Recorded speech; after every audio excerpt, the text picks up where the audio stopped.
Hello everyone, this is going to be a 200 jury charge for the RPR simulator, and this will be 5 minutes long.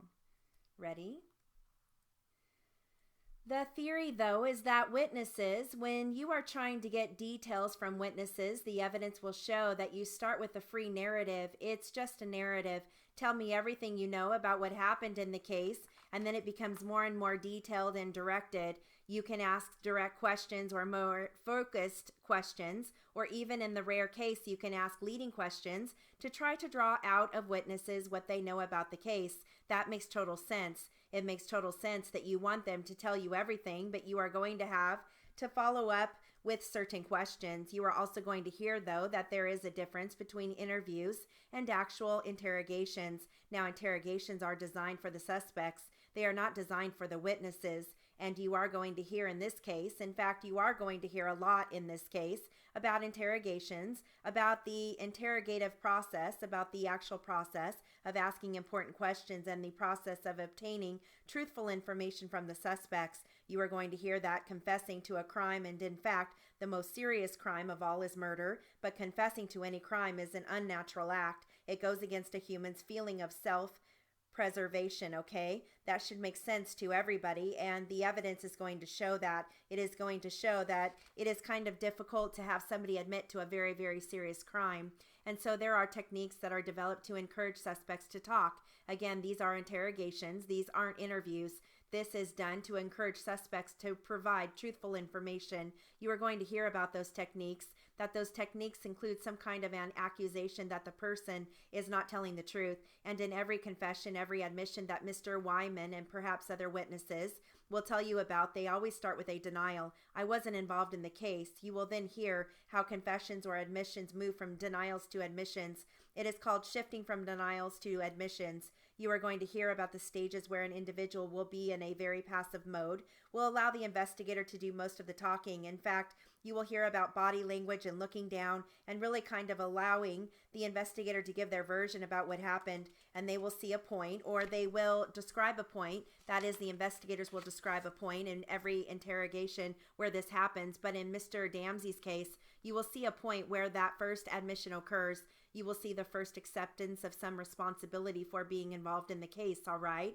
Then the rest of the interrogation is drawing out as many details as you can.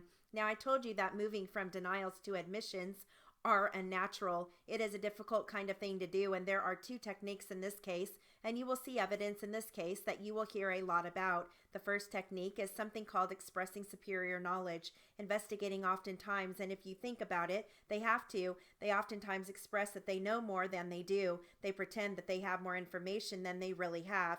You are going to hear evidence, you are going to hear testimony when officers say things like, "It's all right, we already know what happened," or words to that effect. In this case, you are going to hear that over and over and over again. "It's all right, we already know what happened." You need to understand that the officers will explain that. That is a technique that they use. It is a technique to encourage the unnatural act or to encourage the act of going from a denial to an admission. You will also hear testimony about how guilty people, that is, people who really do commit crimes, how they hear that very phrase, "It's all right, we already know what happened," and how they hear that differently than somebody who is innocent or from somebody who may not have committed a crime, all right? So you can kind of figure it out for yourselves. I mean, as jurors, you will be able to figure this out, and the evidence will help you with that. But guilty people, when they hear, "We already know what happened," will tend to make admissions. Innocent people who weren't involved at all, who hear, "We already know what happened," will think, "Good, then you are going to know that I wasn't involved." And so how it plays on, and you will need to kind of understand that difference in the dynamic. The last concept that you will hear about that I want to talk about in opening statements is giving a suspect a reason to admit. We talked about that before. It is a suggestion that they will feel better or that they will have some moral acceptance, all right? It is some real or perceived feelings about themselves if they just get it off their chest. So whether you will sleep better or you will feel better or you will get it off your chest or words to that effect, when you hear that in this case, know, and you will hear evidence about it, that this is a technique or an interrogation technique, and you will hear a lot about that. Well, there are safeguards too that you are going to hear about. We don't just base your case on admissions or confessions of people, but you have to try to verify what it is that somebody says. And this screen explains some of those things that the testimony will show in this case. Can that person's statement be verified, or what's called corroborated through physical evidence or other known facts?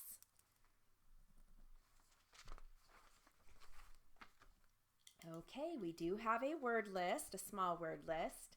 We've got Mr. Wyman, capital W-I-M-A-N. And we have Mr. Damsey, capital D as in dog, A-M-S-E-Y.